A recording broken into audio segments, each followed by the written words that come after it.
Oi, pessoal! Sejam bem-vindos a mais um vídeo. Já se inscreva no canal e compartilhe. Vamos espalhar conhecimento. Então, hoje eu irei corrigir a parte de português. Então, vamos anunciado. Leia o trecho para as próximas 3 questões. Então, vamos lá. Posso ajudá-lo, cavalheiro? Bom, esse é o texto. Vamos a 1. A frase extraída de um texto é um exemplo de função. Essa função é a função de linguagem, tá bom? Não confundam com figuras de linguagem, tá? Isso aqui é função de linguagem. E aí nós temos várias funções de linguagem, tá? Vamos para cada alternativa aqui. Então vamos lá. Metalinguística. Metalinguística é quando a gente faz uma referência sobre a própria coisa. Quer ver um exemplo? Olha a seguinte frase. Frase é um enunciado com ou sem verbo que tem sentido completo. Você concorda comigo que eu acabei de ler uma frase que está falando de uma frase, né? Então isso é uma metalinguística. É uma coisa que faz referência. Exemplo, é a mesma coisa de você ter um poema que fale sobre poesia e coisa nesse sentido, tá bom? Então vamos para B. Referencial.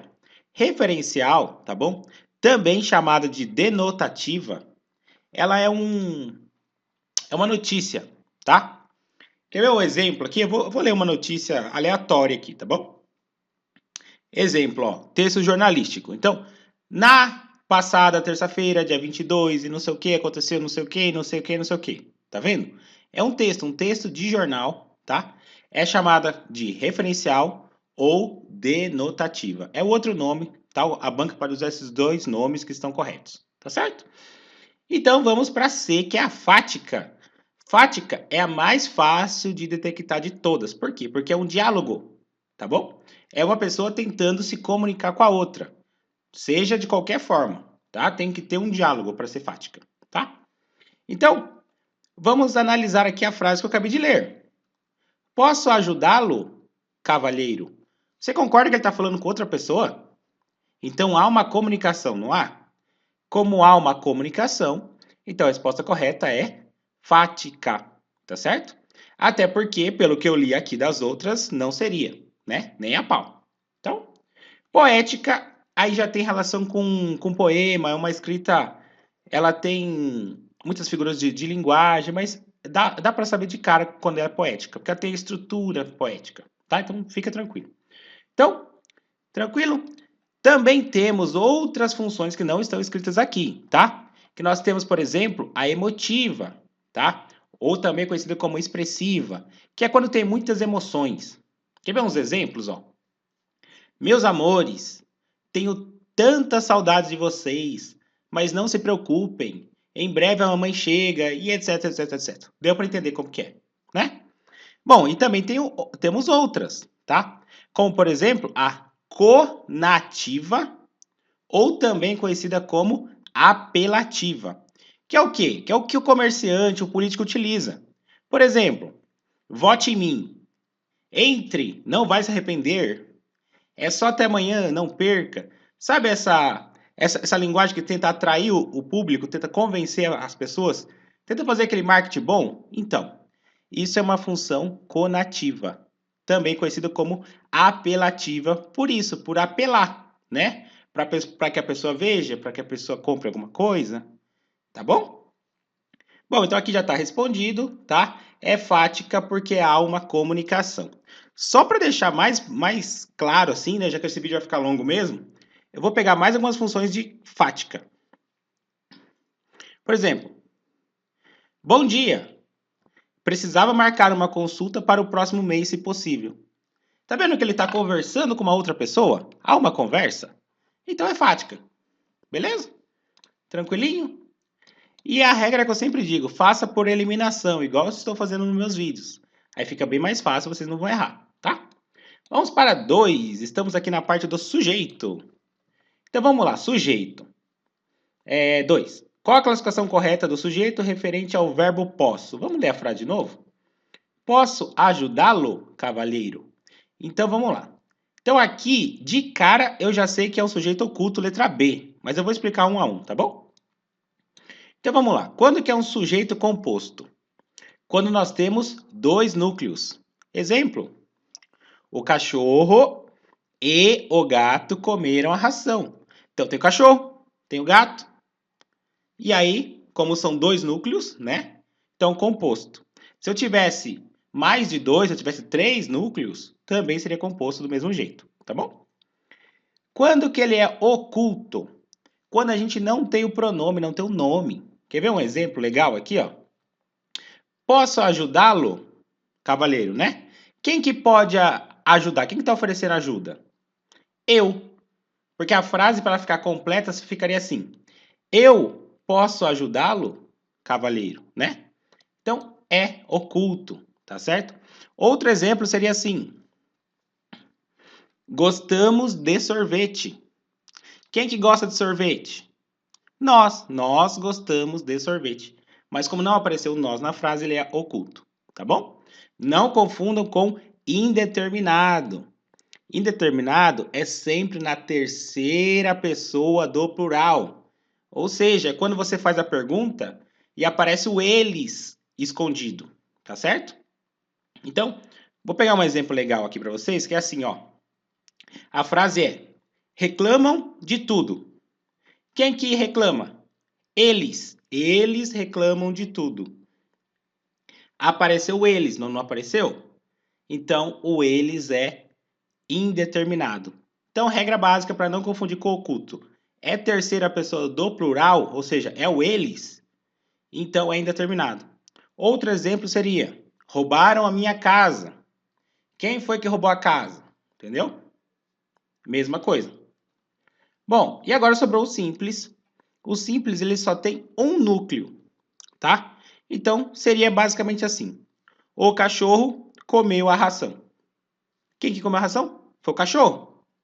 Um núcleo só é o simples, tá bom? Existe também a oração sem sujeito, que é quando indica fenômenos da natureza. Exemplo: nevou ontem, tá? Nevou é neve, então choveu, mesma coisa, tá? E também quando eu tenho o verbo ser ou verbo haver, como por exemplo, há pessoas à sua frente. Há pessoas, tá vendo o há? Então, também oração sem sujeito, tá bom? Então aqui já está respondido que é sujeito oculto, né? Porque a frase é eu posso, tá? Então, belezinha. Então vamos lá. Então vamos continuar aqui para a gente responder a número 3. Qual a classe gramatical do termo lo em destaque? Então eu vou ler a frase de novo, que eu já esqueci. Posso ajudá-lo. Então tá bom. Então essa aqui, para ficar fácil assim, eu vou pegar e vou mostrar até um negócio aqui que eu encontrei. Quer ver rapidinho? Ó, mostrei aqui, ó. Então isso aqui vai ficar mais fácil pra gente. Eu vou dar um zoom aqui, tá bom? Pra gente entender, ó. Então aqui são os pronomes pessoais, tá? Quem quiser depois isso aqui bonitinho, eu vou deixar o link na descrição, nessa tabelinha aqui também, tá? Então aqui nós temos, ó, os pronomes pessoais. Então esse aqui é caso reto. Caso reto é eu, tu, ele, ela, nós, vós, eles, elas. Tá vendo? Agora eu tenho os pronomes oblíquo, tá? Oblíquo. E nós temos dois tipos. Nós temos os átonos e nós temos os tônicos. Então aqui nós temos, ó, dos átonos, temos o mi, o ti, o a, o se, o lhe. Nós, vós, os, as, se e lhes. Tá vendo? E dos tônicos nós temos o mim, comigo, ti, contigo. Tá vendo? Temos todos esses aqui, tá? E aonde que entra aqui o lo, né? Entra aqui, ó, como um pronome pessoal átono. Beleza? Então, ele entra aqui porque ele é uma junção, tá certo? Então, ele entra com esse carinha aqui, que é o o. Mas como ele é uma junção, ele fica o lo, tá? Mas aí essa parte de junção, fica tranquilo, que é matéria para outro vídeo aí, mas é sempre assim, esquenta a cabeça. Bom, então agora a gente já sabe já quais são. Então, vamos lá. Lo, né? Então, aqui nós temos o pronome pessoal, do caso reto, que é o eu, tu, ele, que você sabe que já não é. Substantivo, você sabe o que é o nome. Nós temos substantivo concreto, nós temos substantivo abstrato, né? Concreto, tudo a gente consegue pegar. Por exemplo, apontador, a gente consegue pegar. Abstrato, tudo que a gente não consegue pegar. Por exemplo, amor, saudade, a gente não consegue pegar. Então, substantivo abstrato. E preposição? Preposição, a gente tem muita coisa de preposição. Então, nós temos, por exemplo, preposição a, nós temos a preposição para. Bom, aqui a gente tem várias preposições, tá? Então, eu vou deixar também esse link aqui para vocês verem, tá bom? Mas, ó, nós temos o a e tem um exemplo na frente, ó. O ante, após, até, com, contra, de, em, tá vendo? Então, tem um monte de preposição que você tem que decorar, tá certo? Então, esses são os tipos de preposição, mas eu vou deixar esse link para vocês aí também, para vocês dar uma olhadinha, tá bom? Bom, então a gente já viu, né, muita coisa aqui. A gente já viu substantivo, né, que eu falei. Nós já vimos preposição e agora eu já falei para vocês que é o pronome pessoal do caso oblíquo. Bom, aqui também eu vou deixar esse link na descrição, tá? Que aqui tem a explicação dos pronomes oblíquos e por que que ele vem com lo, tá certo? Então, ó, então aqui nós temos, ó, as regrinhas de por que que ele vem com lo e tal, tá? Mas assim, é bem fácil. 90% das vezes tem tracinho o, tracinho lo, é um pronome oblíquo, tá bom? Então 99% das vezes é isso. Não precisa decorar tanto assim, tá bom?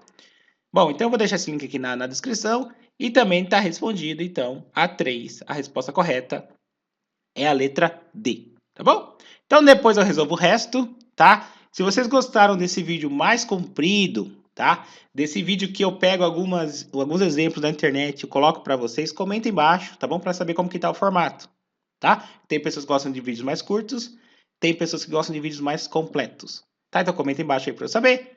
Então espero ter gostado desse vídeo. Então é isso. Até mais e boa prova!